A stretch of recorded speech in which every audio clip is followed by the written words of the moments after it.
ठीक है, अपने माइक पे थोड़ा ध्यान दीजिएगा सब लोग।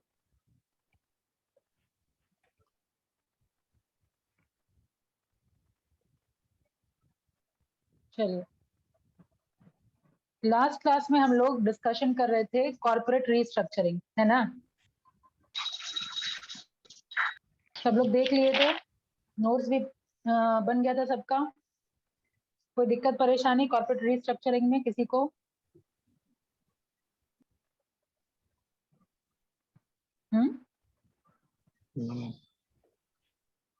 नो। तो रिशांत बताइए, कॉर्पोरेट रीस्ट्रक्चरिंग किसको कहते हैं?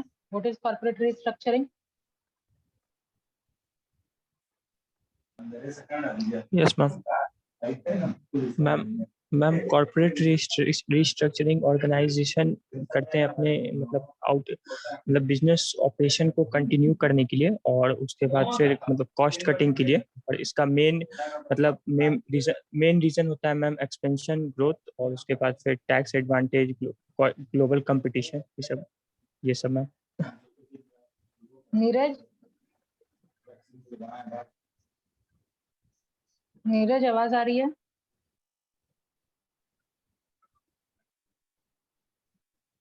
नहीं। देवराज आवाज आ रही है?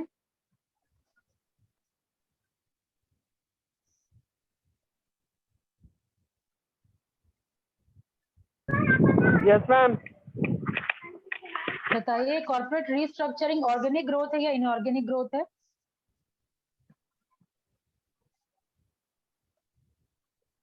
मैम पता नहीं मैम। कल के क्लास में तो थे आप, कल मतलब डे बिफोर यस्टरडे। मैम वो मेरा डिस्कनेक्ट हो रहा है।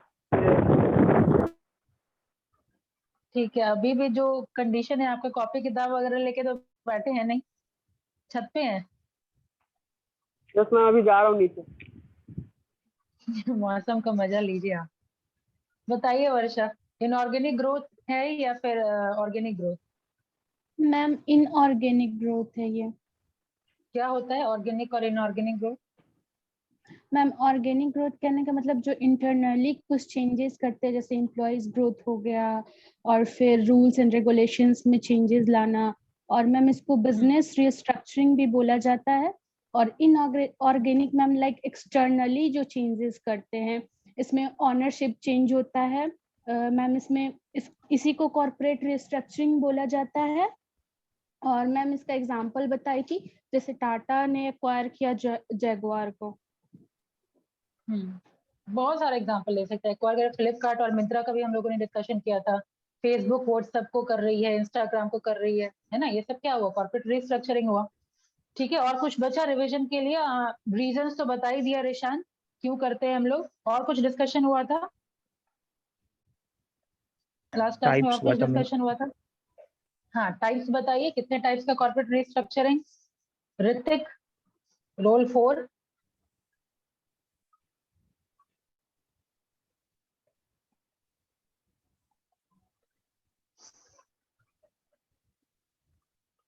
नहीं।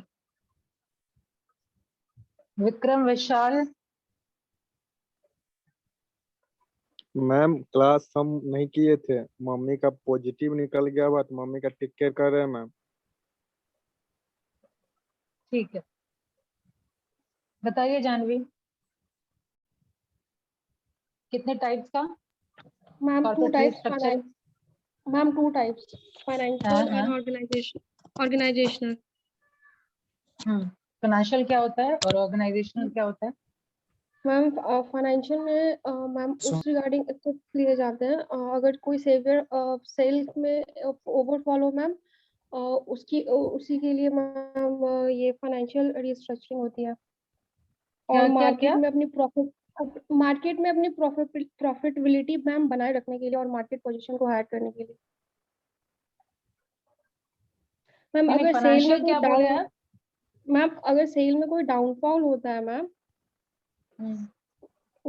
मैम उसी के लिए ये फाइनेंशियल रिस्ट्रक्चरिंग होती है। और ऑर्गेनाइजेशनल? मैम इसमें जैसे हायरार्की में चेंज कर मैम कॉस्ट कटिंग के लिए ऑर्गेनाइजेशनल चेंज किया जाता है, लाइक हायरार्की में स्टाफ अगर को चेंज करते हैं यस मैम हायरार्की चेंज, और मैम फिर होता है जॉब को रीडिजाइन करना मैम, यही सब। ठीक है, तो अब आगे बढ़ते हैं हम लोग। कैरेक्टरिस्टिक्स वगैरह भी हो गया था, राइट। अब हम लोग को करना है फॉर्म्स ऑफ कॉर्पोरेट रिस्ट्रक्चरिंग, ठीक है। मतलब किस किस तरीके से, एक तो हमने अभी डिस्कशन किया कि ठीक है मर्ज करके होता है, ठीक है, लेकिन इसके अलावा और भी बहुत सारा फॉर्म है जिसके थ्रू हम लोग कॉर्पोरेट रिस्ट्रक्चरिंग करते हैं, ठीक है। पहला तो मर्जर, ठीक है, पहला आपका टॉपिक जाएगा फॉर्म्स ऑफ कॉर्पोरेट रिस्ट्रक्चरिंग, लिखिए forms of corporate restructuring, forms, FORMS, forms of corporate restructuring. First form तो सब मर्जर हम लोग जान ही रहे हैं, तो मर्जर पहला लिखिए। मर्जर को तो एक्सप्लेन करने की जरूरत नहीं है, अब तक कितनी बार मर्जर हम लोग डिस्कशन कर चुके हैं। लिख लीजिए, पहला है merger. This is the concept where, this is the concept where two or more business entity are merged together, two or more business entity are merged together either by way of absorption, either by way of absorption,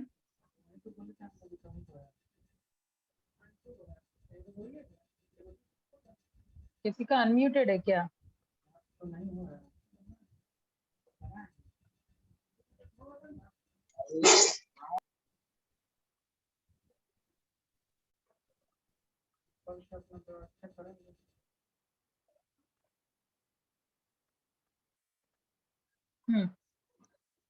क्या होता है discussion? Either, हाँ ma'am topic कौन सा है? Topic चल रहा है कॉर्पोरेट रीस्ट्रक्चरिंग, उसमें हम लोग डिस्कशन कर रहे हैं फॉर्म्स ऑफ कॉर्पोरेट रीस्ट्रक्चरिंग, और फॉर्म्स में पहला फॉर्म है आपका मर्जर, ठीक है। कहां तक लिखे? This is the concept where two or more business entity are merge together either by way of absorption or amalgamation, or amalgamation, or by forming a new company, or by forming a new company.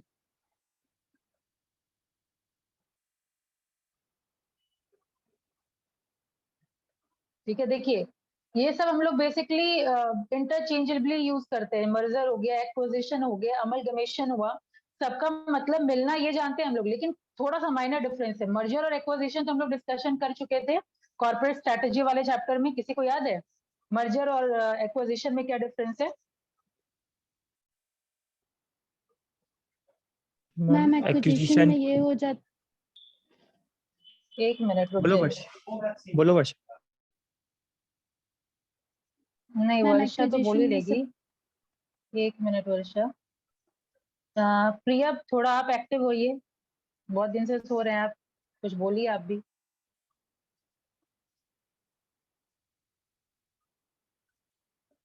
प्रिया,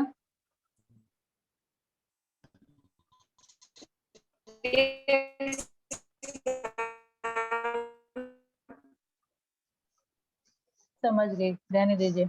बताइए संभव। Yes ma'am.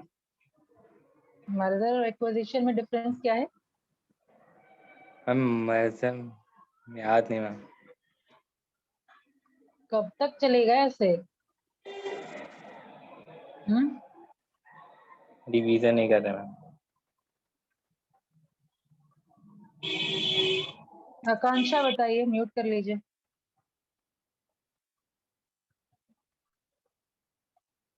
नहीं। संजना बताइए।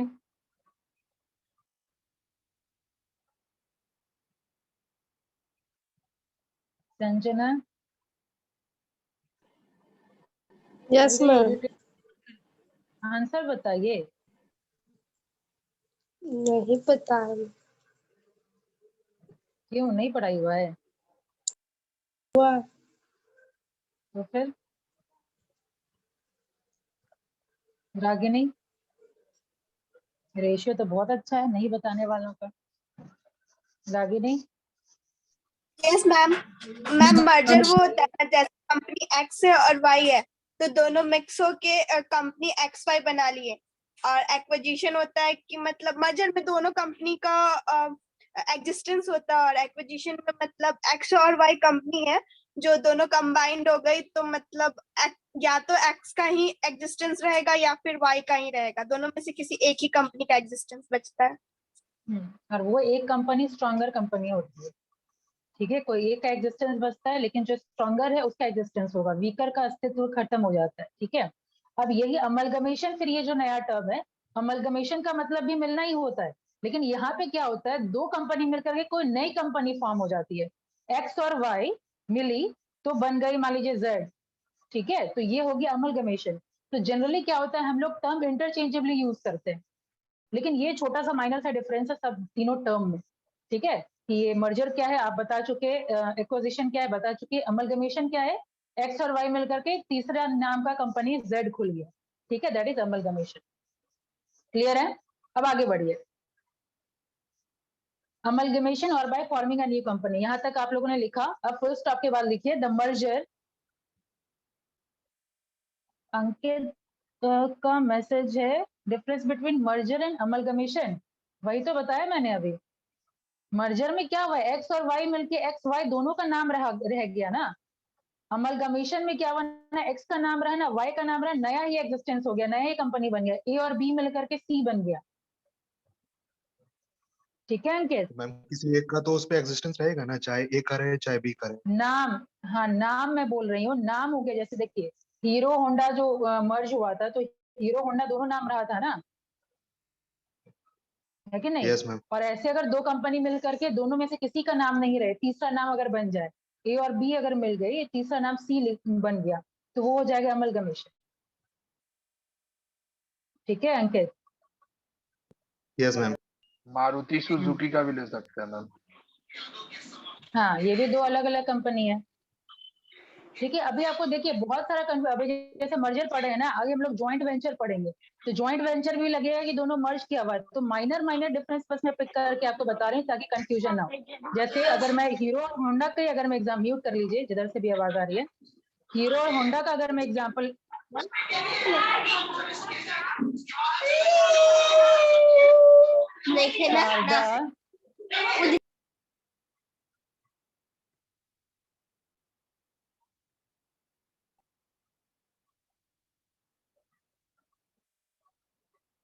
ठीक है, क्या बता रही थी मैं, हीरो और होंडा का जो एग्जांपल मैं बोल रही हूँ उसको हम ज्वाइंट वेंचर भी बोलेंगे, ठीक है। एक सर्टेन टाइम पीरियड के लिए मर्ज हुआ, मार्केट सिनर्जी के लिए यूटिलाइजेशन हुआ, उसके बाद फिर अपने अपने रास्ते। हीरो यहाँ की कंपनी है, हीरो साइकिल था ना पहले, और होंडा आपका होंडा मोटर जापानीज कंपनी है, ठीक है। तो ये ज्वाइंट वेंचर भी कहलाएगा, दोनों के बीच में ज्वाइंट वेंचर। आ रही है बात समझ में? Yes ma'am. ठीक है, कि वो हुआ क्या, देखिए हीरो था इंडियन कंपनी, तो हीरो साइकिल इंडिया के रोड को अच्छी तरीके से जानती थी। तो मार्केट सिनर्जी आगे हम लोग पढ़ेंगे, सिनर्जी अब नेक्स्ट टॉपिक हम लोग का शुरू होने वाला है, तो उसमें मार्केट सिनर्जी का यूटिलाइज करने के लिए दोनों मर्ज हो गए, ठीक है, दोनों का ज्वाइंट वेंचर हो गया। तो मर्जर और ज्वाइंट वेंचर के बीच में अगर मैं बोलूं तो मर्जर थोड़ा लंबे टाइम पीरियड के लिए होता है, ज्वाइंट वेंचर में भी दोनों का कॉम्बिनेशन होता है, लेकिन सर्टेन टाइम पीरियड के लिए, शॉर्ट टर्म के लिए होता है। उसमें क्या होता है, हम किसी पर्पज से मिल गए और जो प्रॉफिट अर्न किए वो प्रॉफिट हम डिस्ट्रीब्यूट कर लिए आपस में, ठीक है, ठीक है। Yes ma'am. कुछ रेशियो भी बता होगा मैम प्रॉफिट का इसमें?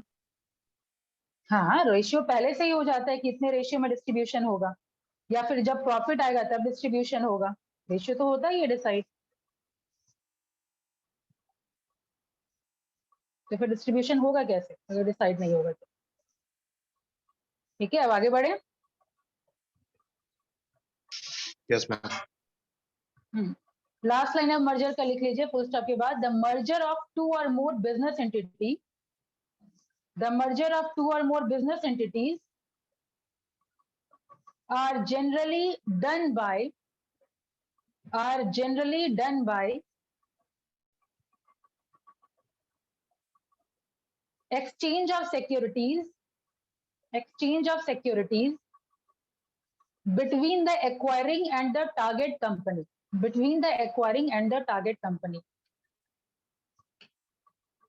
ठीक है, ये हो गया आपका मर्जर।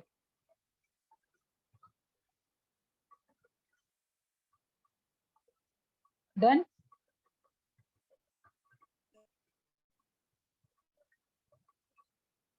अब नेक्स्ट फॉर्म पे चले। अब नेक्स्ट फॉर्म आपका होता है जस्ट इसका अपोजिट, डीमर्जर। ठीक है, नेक्स्ट जस्ट इसका मर्जर का अपोजिट डीमर्जर। डीमर्जर क्या हुआ, जैसे मान लीजिए एक्स लिमिटेड कंपनी है, उसका 2 एसबीयू है, एक मान लीजिए मोटर का है, एक मान लीजिए इंश्योरेंस या फाइनेंस का काम अगर कर रही है। अब उसका कोर बिजनेस अगर है मान लीजिए मोटर का, तो अपने कोर बिजनेस पे ज्यादा फोकस करने के लिए क्या करेगी, वो इंश्योरेंस वाला बिजनेस किसी और को दे देगी। ठीक है, किसी और को दे देगी, यानी डीमर्ज कर देगी। तो जिससे वो अलग हो रही है वो डीमर्ज, और जिसके साथ वो जाके मतलब जिसको मान लीजिए जेड कंपनी उसको ले लेगा, ठीक है, इंश्योरेंस एंड फाइनेंस को, तो वो कहलाएगा रिजल्टेंट कंपनी। एक्स कंपनी यहाँ पे है रिजल्टेंट कंपनी। ठीक है, बात आ रही है समझ में? तो यहाँ का डीमर्जर का मेन, नहीं समझ में। रिपीट कर रही हूँ, जैसे मान लीजिए एक्स लिमिटेड कंपनी है, फाइन, उसका एक काम है मोटर का, ठीक है, और एक काम है इंश्योरेंस या फाइनेंस का। इंश्योरेंस या फाइनेंस वाला जो बिजनेस है वो अच्छा काम मतलब अच्छा कमा के नहीं दे पा रहे, अच्छा प्रॉफिट हम लोग अर्न नहीं कर पा रहे। ठीक है, तो वो इंश्योरेंस वाला पार्ट क्या करेगी, वो किसी को उस डिवीजन को किसी को सेल कर देगी। ठीक है, अपने वाले कंपनी से हटा देगी। अब वो डिवीजन को जो मान लीजिए सेल की, तो कोई कंपनी को सेल करेगी ना, मान लीजिए जेड कंपनी को अगर सेल कर रही है, तो वो जेड कंपनी हो गया रिजल्टेंट कंपनी, और जिससे अलग हो गया वो हो गया डीमर्ज कंपनी। ठीक है, जैसे ही इंश्योरेंस वाला जो कंपनी हुआ वो हो गया डीमर्ज कंपनी, और जहां जाकर के वो मिलेगा वो कहलाएगा रिजल्टेंट कंपनी। जिसका भी क्वेश्चन था, किसका, सोनम आपका आवाज था? Yes ma'am. अब आई बात समझ में? Yes ma'am. ठीक है, तो इसको कहते हैं हम लोग डीमर्ज, मतलब सिंपली एक सेक्शन अलग हो जाना, सेग्रीगेट हो जाना। पर्पस क्या है, कोर बिजनेस को हम फोकस कर पाए, मेरा जो मेन काम है जिससे हमको ज्यादा प्रॉफिट मिल रहा है उस पे हम लोग फोकस कर पाए, इसीलिए हम लोग डीमर्ज कर जाते हैं। ठीक है, तो वो लिख लीजिए डीमर्ज, सेकेंड फॉर्म हो गया डीमर्ज। और अब उसका डेफिनेशन लिखिए, is a form of corporate restructuring, is a form of corporate restructuring in which the entity's business operation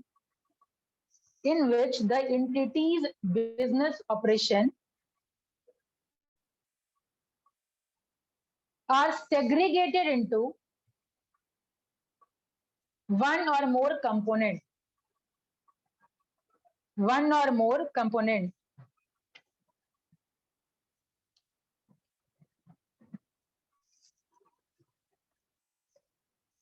Done? तो ये हो गया आपका डीमर्ज। अब नेक्स्ट फॉर्म है रिवर्स मर्जर। आईसीआईसीआई मैम इसका एग्जांपल हो गया ना एक। आईसीआईसी और किसके साथ डीमर्ज किया था? दोनों उसका बोलना मैम होगा। फाइनेंस वाला तो अलग ही है ना। फाइनेंस वाला कौन सी कंपनी के बारे में बोल रहे हैं, कंपनी का नाम बताइए। आईसीआईसी मैम लोम्बार्ड वाला जो उसका फाइनेंस सेक्टर। हाँ, तो आईसीआईसी लोम्बार्ड तो आईसीआईसी का ही पार्ट है ना। आईसीआईसी लोम्बार्ड इंश्योरेंस वाला काम करती है। आईसीआईसी लोम्बार्ड तो अभी भी एग्जिस्टेंस में है। वो तो मर्जर का हो गया मैम एग्जांपल। आईसीआईसी लोम्बार्ड अभी एग्जिस्टेंस में है या नहीं? यस मैम, है मैम, इंश्योरेंस करती है वो। तो अभी तो एग्जिस्टेंस में है, डीमर्ज नहीं की हुई है उसको। डीमर्ज मतलब क्या हो गया, अलग हो जाना। ठीक है, सिंपल सा है कि मर्जर मिल जाता है, डीमर्ज मतलब अलग हो जाता है। ठीक है, एक यूनिट एक डिवीजन अलग हो गया, एक यूनिट को हम सेल कर दिए। ठीक है, अब आगे बढ़ते हैं, रिवर्स मर्जर। अब नेक्स्ट फॉर्म है रिवर्स मर्जर।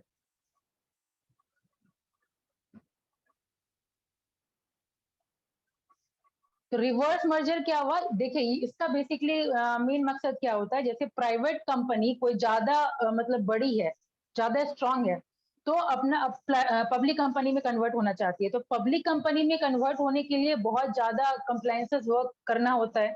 तो ये सबसे शॉर्टकट तरीका होता है किसी पब्लिक प्राइवेट कंपनी को पब्लिक कंपनी में कन्वर्ट हो जाना, उसी को हम कहते हैं, उसी प्रोसेस को हम लोग कहते हैं reverse merger.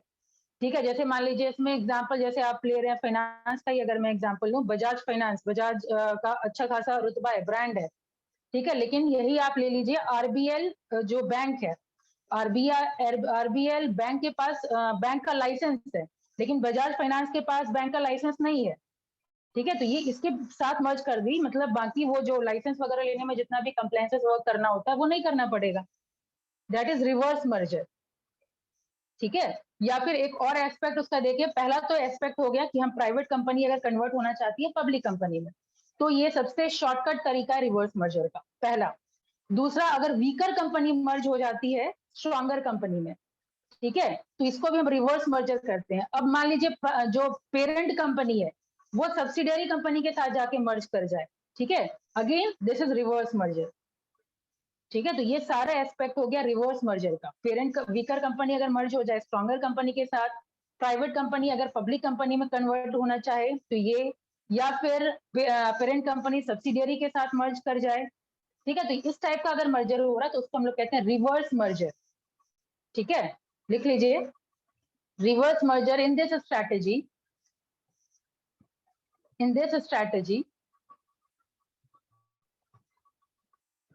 the unlisted public company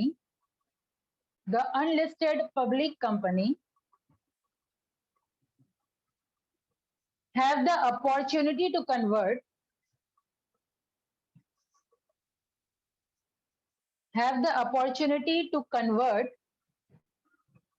into a listed public company, without opting for IPO, IPO का पता है ना, initial public offer. In this strategy, the unlisted public companies have the opportunity to convert into a listed public company,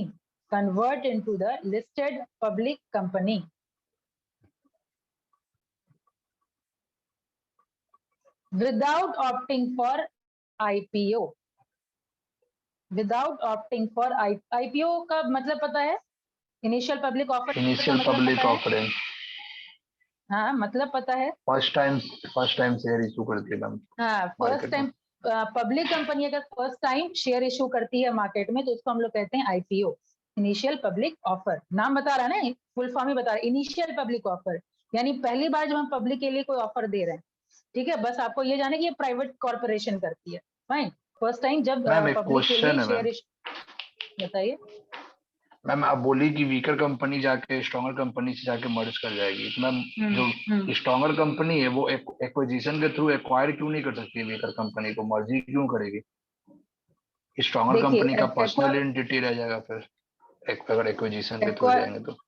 weaker company अगर मैं बोलूं, जैसे इसका simple आप समझिए, ये मैथमेटिक्स में अगर 2+1 करूं या 1+2 करूं, रिजल्ट तो इक्वल आता है ना। और स्ट्रॉन्ग कंपनी अगर हम लोग मर्जी से नहीं कर रहे हैं एक्विजिशन में, एक और पॉइंट मैंने कहा था कि अगर हम मर्जी से नहीं कर रहे हैं मर्ज तो वो हो जाता है एक्विजिशन, लेकिन वीकर कंपनी खुद मर्ज होना चाह रही है स्ट्रॉन्गर कंपनी में।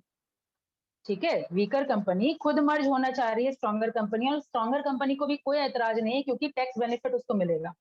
ठीक है, लास्ट क्लास में हम लोगों ने डिस्कशन किया था कि सारा लॉसेस, एक क्वेश्चन कंप्लीट होने दीजिए, क्या होता है सारा जो, यही क्वेश्चन है, मतलब कि जैसे जो वीकर जो बोल रही हैं आप कि तो वीकर कंपनी फिर अपना पूरा कंट्रोल दे देगा क्या उसको, मतलब स्ट्रॉन्गर कंपनी को? हाँ, वैसे भी कल को जाकर के अगर लग रहा है कि मेरा बंद हो जाएगा, शट डाउन हो जाएगा, इससे बेटर है कि कंट्रोल कोई और ले ले, कम से कम कंपनी का एग्जिस्टेंस तो रहेगा। फिर स्ट्रॉन्गर कंपनी एक्वायर क्यों नहीं कर सकती है मैम? उसको तो बेनिफिट होगा मैम इससे, बट एक टैक्स छोड़ के।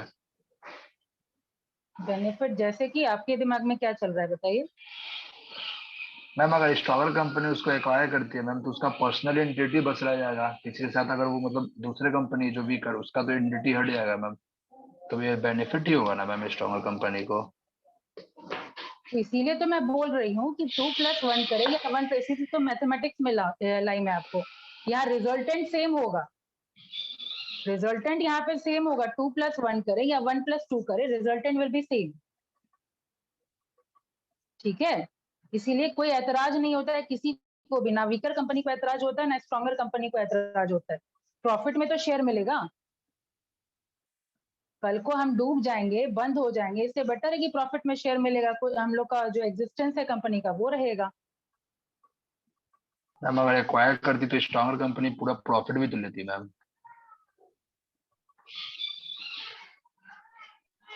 उसकी एसेट वगैरह का वैल्यू नहीं मिलेगा, वीकर कंपनी जो दे रही है एसेट वगैरह का कोई वैल्यू नहीं मिलेगा। अरे मिलेगा मैम, मिलेगा मैम, तो बट ये ऑफर ही हुआ ना मैम एक तरह से स्ट्रॉन्गर कंपनी को कि वो एक्वायर चाहे तो कर सकती है, तो फिर मर्जर क्यों करेगी मैम स्ट्रॉन्गर कंपनी। देखिए यहाँ मैं बात कर रही हूँ रिवर्स मर्जर का, ठीक है, तो रिवर्स मर्जर यहाँ पे वीकर जाके मर्ज हो रही है स्ट्रॉन्गर कंपनी के साथ, ठीक है, उस टर्म को हम लोग कह रहे हैं रिवर्स मर्जर। जनरली अगर आप गूगल वगैरह पे सर्च करेंगे तो वो प्राइवेट कंपनी जो कन्वर्ट हो जा रही है पब्लिक कंपनी में, उस टर्म को बोल रहे हैं रिवर्स मर्जर, ठीक है। लेकिन ये सब भी और एस्पेक्ट भी है, वीकर का भी, पेरेंट कंपनी का सब्सिडियरी के साथ मर्जर करना भी, ये सब भी एस्पेक्ट है, वो मैंने बताया आपको, ठीक है। लेकिन मेन रिवर्स मर्जर का क्या होता है कि प्राइवेट कंपनी आराम से अगर चाहती है पब्लिक कंपनी में कन्वर्ट होना, तो उसके लिए रिवर्स मर्जर है। जैसे आप न्यूज में, अगर करंट न्यूज की मैं बात करूं, एक आईडीबीआई का आपने न्यूज में देखा होगा कि आईडीबीआई का रिवर्स मर्जर हो गया है आपका आईडीबीआई फर्स्ट बैंक के साथ, हाल फिलहाल का मतलब कौन सी ईयर का न्यूज होगा ये, अगर न्यूज पेपर वगैरह पढ़ते होंगे आप, तो आईडीबीआई का रिवर्स मर्जर हो गया आईडीबीआई बैंक के साथ, ठीक है रोशन। रिवर्स मर्जर सिंपल टर्म में यही है कि प्राइवेट कंपनी कन्वर्ट होना चाहती है आराम से पब्लिक कंपनी के साथ, पब्लिक कंपनी बन जाना चाह रही है, तो दैट इज रिवर्स मर्जर। और ये सब भी एस्पेक्ट है जो मैंने बताया, ठीक है। ठीक है मैम। अब आगे फुल स्टॉप के बाद आगे बढ़िए। In this strategy the private company acquire, in this strategy the private company acquire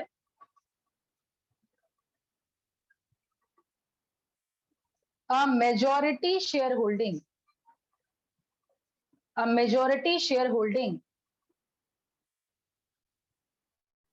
in the public company with its own name,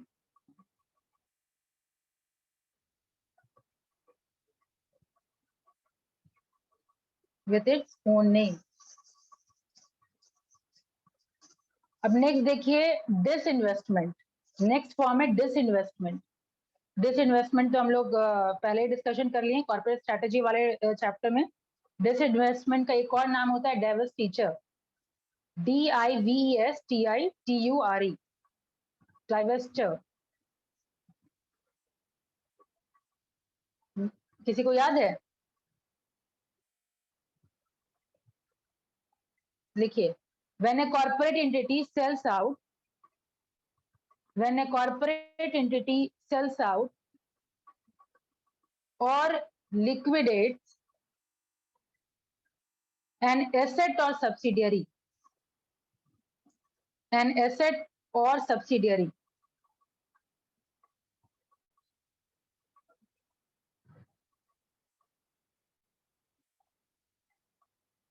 next है आपका टेक ओवर या एक्विजिशन। ये भी टर्म तो कई बार डिस्कशन हो चुका, और आज की क्लास में तो कुछ ज्यादा ही डिस्कशन हो चुका। टेक ओवर या acquisition, under this strategy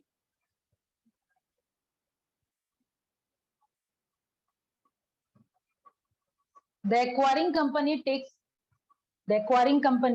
takes overall control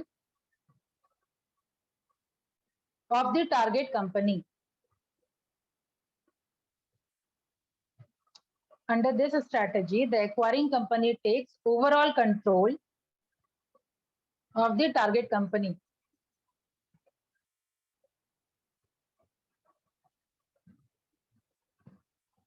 ठीक है, फिर इसके बाद ज्वाइंट वेंचर, नेक्स्ट फॉर्म है joint venture.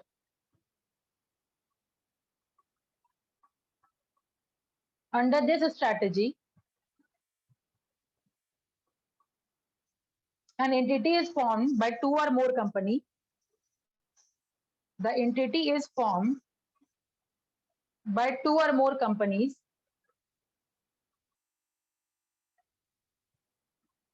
to undertake financial act together. To undertake financial act together.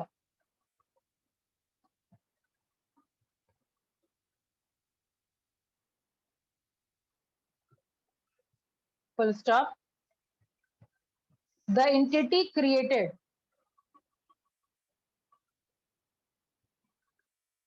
is called the joint venture. Full stop. Both the parties agree to contribute in proportion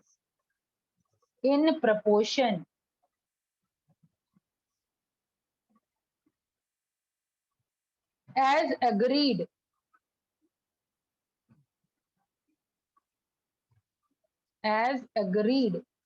to form a new entity,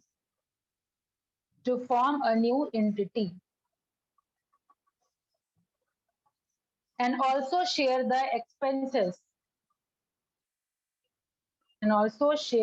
expenses, comma, revenues and control of the company.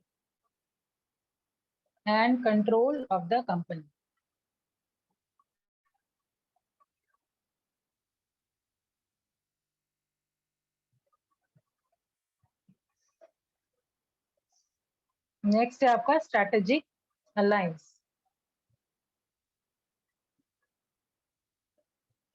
Strategic alliance याद है McD और Coca Cola का example, corporate strategy वाले chapter में।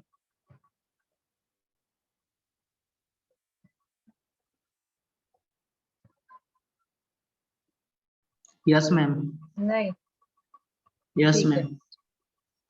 देखिए corporate strategic alliance, under this strategy two or more entities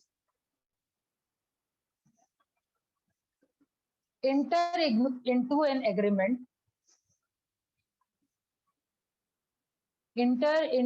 agreement to collaborate with each other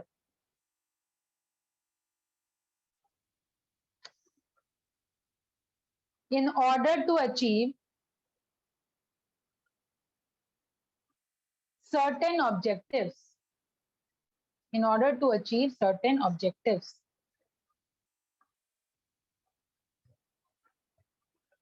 While still acting as independent organization. Roshan screenshot ले लीजिएगा। While still acting as independent organization,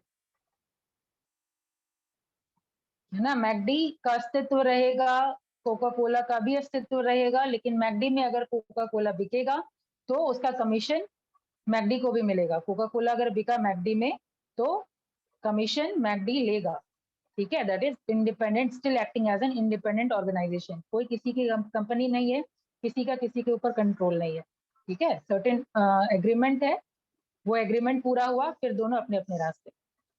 last form है slump cell. Last form है slump, SLUMP, slump cell. यहाँ पे अपना lump sum consideration में बेच देते हैं कंपनी को, ठीक है, बेच दिया जाता है। देखिए under this strategy an entity transfers its one or more undertaking,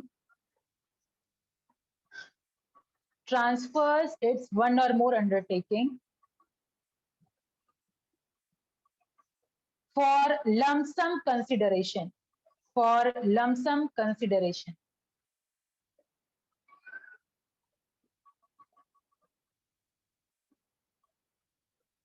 Under slump sale, full stop के बाद, under slump, SLUMP, slump sale, an undertaking is sold for a consideration. For a consideration मतलब क्या हुआ, जो price दे करके हम लेते हैं कंपनी को, ठीक है। कंसिडरेशन मतलब प्राइस कंसिडरेशन से इसका मतलब है यहाँ पे, ठीक है। तो undertaking is sold for a, undertaking के बाद is sold for a consideration, is sold for a consideration, irrespective of the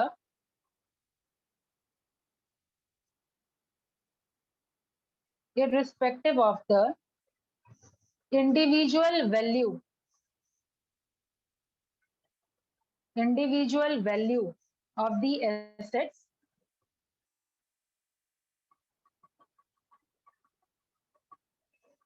or liability of the undertaking, assets or liability of the undertaking.